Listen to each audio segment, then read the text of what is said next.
This photograph was taken by a vicar in his church. What can explain the eerie figure by the altar? When this girl's photograph was taken in 1917, were there really fairies at the bottom of a Yorkshire garden? This weird picture of a London bus was taken by a man who claims he could think photographs straight onto film. Can the camera really capture the psychic world? Mysteries from the files of Arthur C. Clarke, scientist, writer and visionary.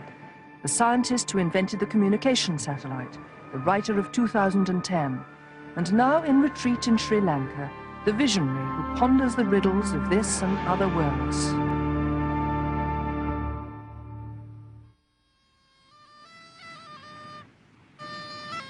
Investigating the supernatural can be a very frustrating experience.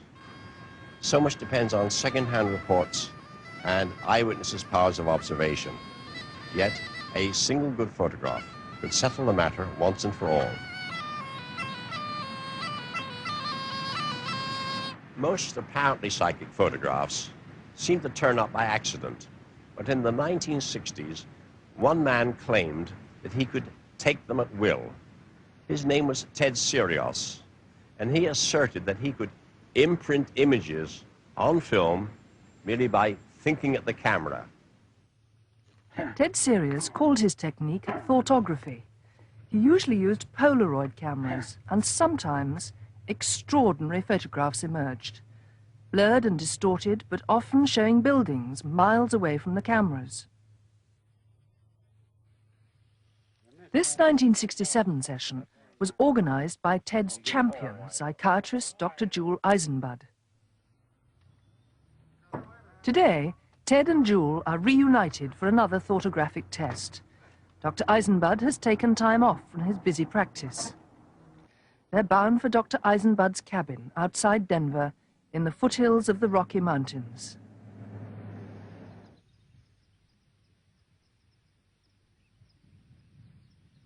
In his heyday, Ted astonished the psychic world with his performance as a thoughtographer. When he was hot, when he was in the groove, what happened was that first he would start by alternating whiteys and blackies.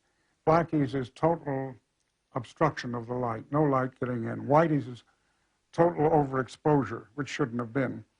Then the pictures would start getting darker and darker and darker, and then he would start to imprint parts of people or scenes. Like this church in Germany, where Ted had never been, or this blurred writing identified as a sign from a Mounties building. But in Ted's version, the word Canadian seems to be misspelt. This is a stagger wing airplane. This is what Ted got.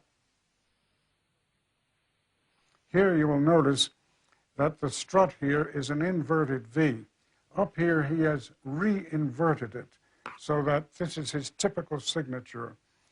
Now this type of rearrangement is exactly what we do in dreams. Exactly. Oh, don't even trigger it. When I say now, something bang like that. I got a good idea. Could Ted have been cheating? Impossible, says Eisenbud. Ted was continually observed by dozens of people, sometimes 6, 8 in a session. Ted usually held a tube of paper in front of the lens. He called it his gizmo and said it helped concentrate his thoughts. Ted's last thoughtograph was of curtains, but that was 10 years ago. Can he produce anything now? I'm after one thing, and that's a person that's holding something.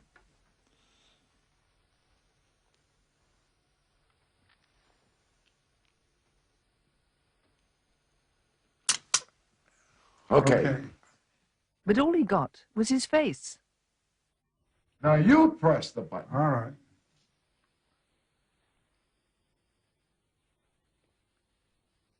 Oh. Good. Undaunted, Ted and Jewel work on into the night, trying everything they know to recapture the spirit of success. But later, in those original sessions, weird pictures would often emerge. How did it happen? Two observers who watched Ted in action for a whole weekend suspected his gizmo, the rolled-up tube of paper. Charles Reynolds and David Eisendrath, experts in both photography and conjuring, speculate that Ted might have used the gizmo to hide a pocket magnifying lens with a tiny slide stuck on the end. By taking a piece of a transparency, a piece of a photographic transparency, and fastening it across the end, when light passes through the transparency and then through the lens, is picked up by the optical system of the Polaroid camera, and voila, it becomes a photographic image. This is Big Ben, and let's just see how it looks on your camera. Using a device like this, they reckon Ted could have produced any picture he wanted. Charlie is going to hold it. The light from the wink light is going to bounce off of Charlie's shirt and jacket and pass through this lens, through the lens of the camera, and hopefully make a good image on the film. Thing. Yeah, all right. Now, you must realize that when Ted is doing this, a great deal of chaos is taking place. And it's very possible that he could have ditched that, as I just did. And when they said, let me see this thing, he could say, yeah, look at it, you know. And in the meantime, he's drinking beer, and people are running around, and a great deal is happening. And it's very, very easy, under those circumstances, for somebody to do this. You don't even have to be a magician. So have Reynolds and Eisendrath proved that Ted was never psychic? I cannot say that he doesn't have supernatural or extraterrestrial powers, but in 3 days, I never saw him do anything that led me to believe that he did have them. Of all alleged psychic photographs, perhaps the most famous are these of fairies in a Yorkshire glen.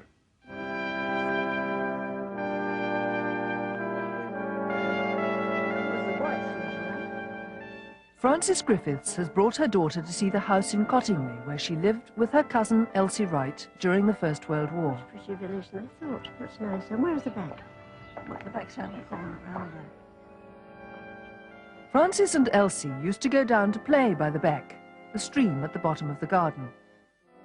And it was by that stream, they said, that in 1917 they took photographs of fairies. That summer, 10-year-old Frances kept falling into the beck and getting into trouble. When her mother asked her why she went there, she said to see the fairies. To back up the story, 16-year-old Elsie borrowed her father's camera to try and photograph them.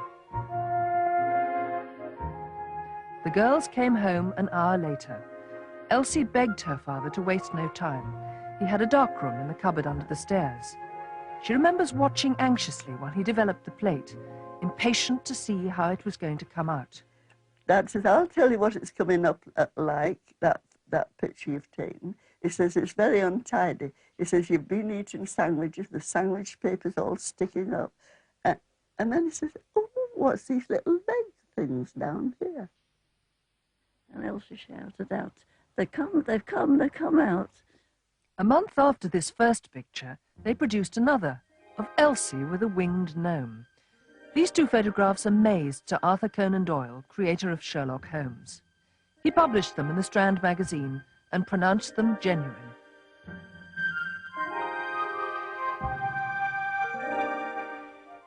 The story hit the headlines, and within days went round the world. Though some critics were skeptical, Conan Doyle remained convinced. He arranged for the girls to be given new cameras. They took more pictures. Frances and the leaping fairy, Elsie and the winged fairy offering a posy of flowers, and finally, the fairy bower. For 50 years, they stuck to their story. Did you in any way fabricate those photographs? Of course not.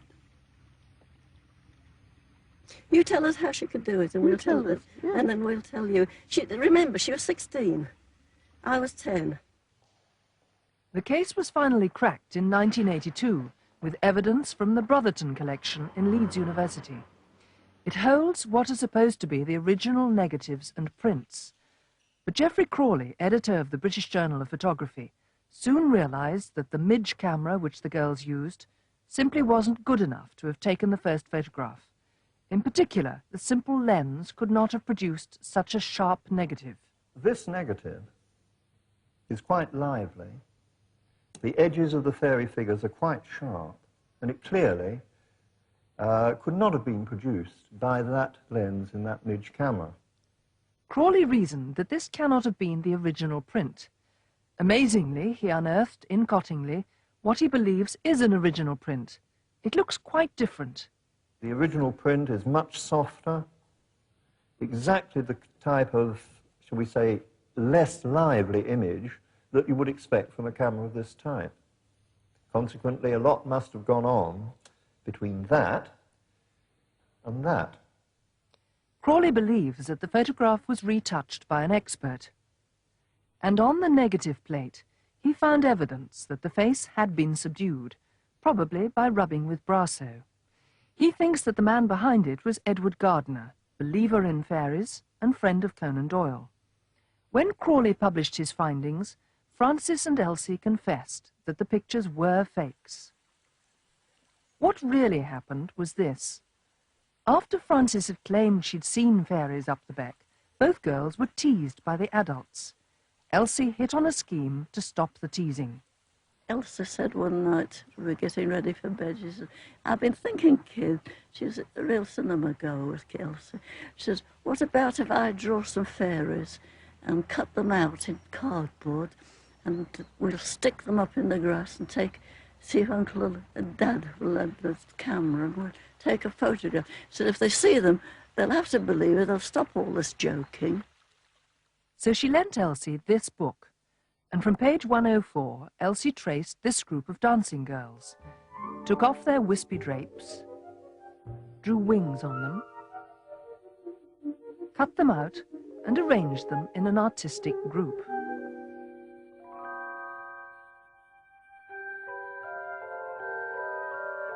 Then she took the photograph. To stand them upright, they used hat pins. The Cottingley fairies were great fun while they lasted, which was most of this century. And the case is very instructive. It shows that claims made by sweet, innocent children must be treated as cautiously as those by adults. Never even thought of it being a fraud. It was just Elsie and I having a bit of fun. And I can't understand it to this day why people were taken in. They wanted to be taken in. It was very embarrassing because, I mean, two village kids and a brilliant man like Conan Doyle, but we could only just keep quiet. Though she admits the photographs were fakes, Francis still maintains that there were fairies at the bottom of the garden. I'd swear that there are fairies up there, or there were then. There aren't now. Some photographers have been astonished by their own pictures, like Gordon Carroll. I stood in this church and I took this photograph and it looks as if it's got a ghost on it. I'm absolutely sure there was nobody in the church at the time. The sun was coming through from the south-southwest position. It was about, I should say, between 1:30 and 2 o'clock. I took this picture on a brief time exposure of about 2 seconds and there was nothing there. But when the slide was processed, it showed a hazy, kneeling figure. The figure was totally transparent. You could see the altar rails through the figure and also the steps. One of the possibilities is that somebody, you know, having walked in front, but how in 2 seconds of my looking at the camera taking a brief time exposure, anybody could walk in, kneel down and disappear. It's just impossible for it to have been another human being. Mabel Chinnery took this picture of her husband Jim, and her mother appears to be in the back seat. But the Chinnerys say they had just photographed her grave, for Mother had died a week before. My wife took the photo at the graveside, and when we got down to the car, I got in the car, she said, wait a minute, she said, I'll finish this film off. And she took my photo, and that was the finish of that. When I looked through the viewfinder, all I saw was Jimmy in the car and snapped it, and that was that. Didn't think more about it. But there in the photograph was this unmistakable figure. Well, I took it and showed it to somebody, and they said, your mother in the bag. And I said, don't be so stupid. But she was there. Well, I could see it was my mother, of course. I could see it was her. The most extraordinary thing about this is that she always used to sit on that side of the car when she was out with me so that she could talk to me and see me as I was driving. Jim remembers his mother-in-law's last words. She said, Jim, she said, you'll never come to any harm. She said, I shall still be with you. Over the years, quite a few mysterious photographs have been published which appear to show ghosts. Here's a famous example made by a respected solicitor in a church in Arundel, Sussex in 1940. It shows a weird, luminous figure standing in front of the altar.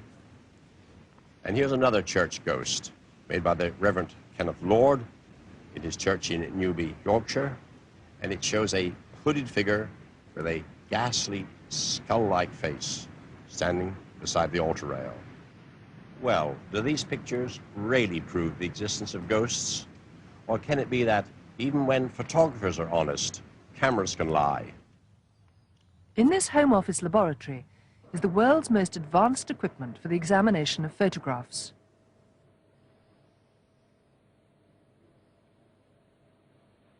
Using a computer, forensic experts help the police to snare criminals by enhancing photographic images to bring out hidden detail. Today, the computer is focused on the phantoms. The photographs are optically scanned and fed into the computer for analysis. Tim Newton and Dr. Steve Gull begin with Gordon Carroll's photograph. This is a picture, is allegedly of a ghost in front of an altar, but let's have a look at it in a bit more detail. Now I think we can see on the screen that it's a kneeling figure. And if we look over here, perhaps we can see a dustpan. Perhaps, do you think? That's possible, certainly possible. It's a bit beyond the resolution possible with this film, but as you say, it could be a dustpan. Their unique deblurring software, often used to decipher the number plates of getaway cars, reveals that this figure may have moved more than once.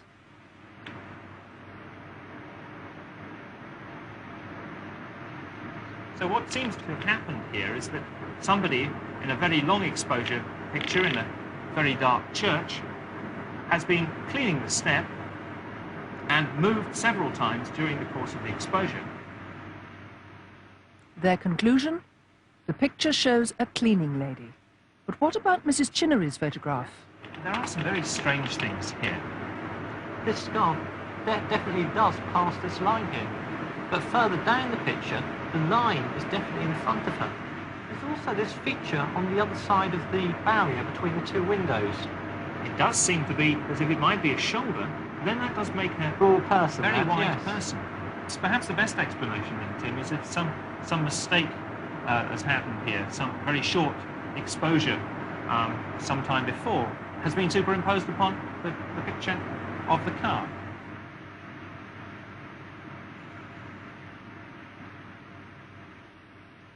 In the Arundel photograph, they've noticed a bright streak to the left of the figure. Isn't it strange how the streak seems to end on this candle? Yes, it certainly does seem to be heading that way. We can increase the contrast of this picture. It does seem strange that the priest should be wearing a skirt. That's so definitely a skirt. I think we should conclude that this is probably a woman. Yes, certainly. We can now see this streak is definitely very clearly defined, and since it's ending up at this candle, we can probably say it's a taper used to light a candle up here.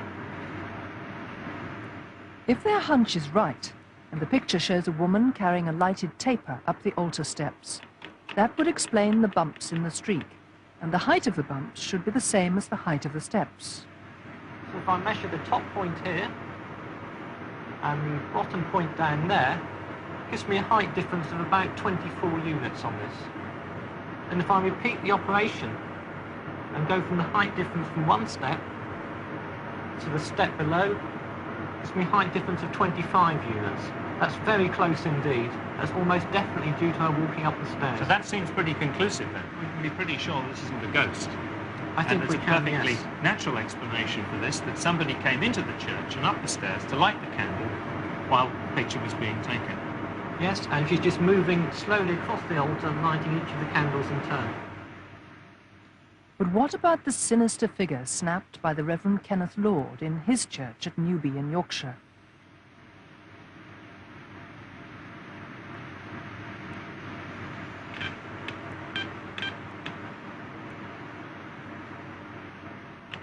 Even the most rigorous computer analysis cannot provide a simple photographic explanation.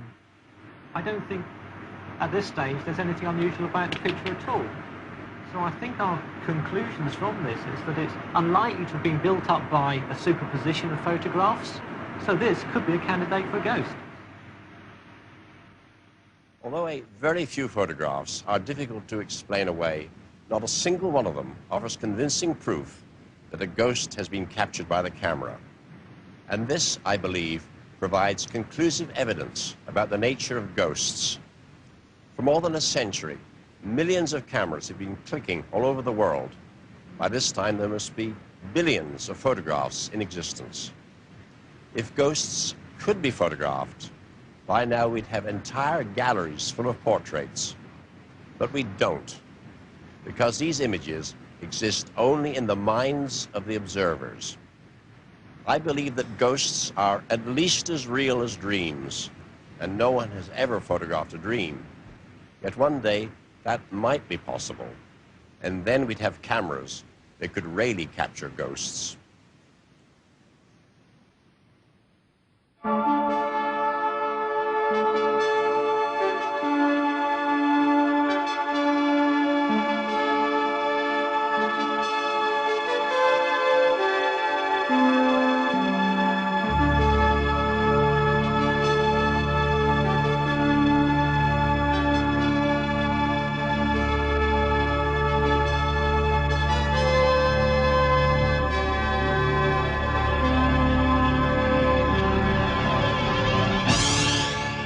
Next week, reincarnation. Have we lived before?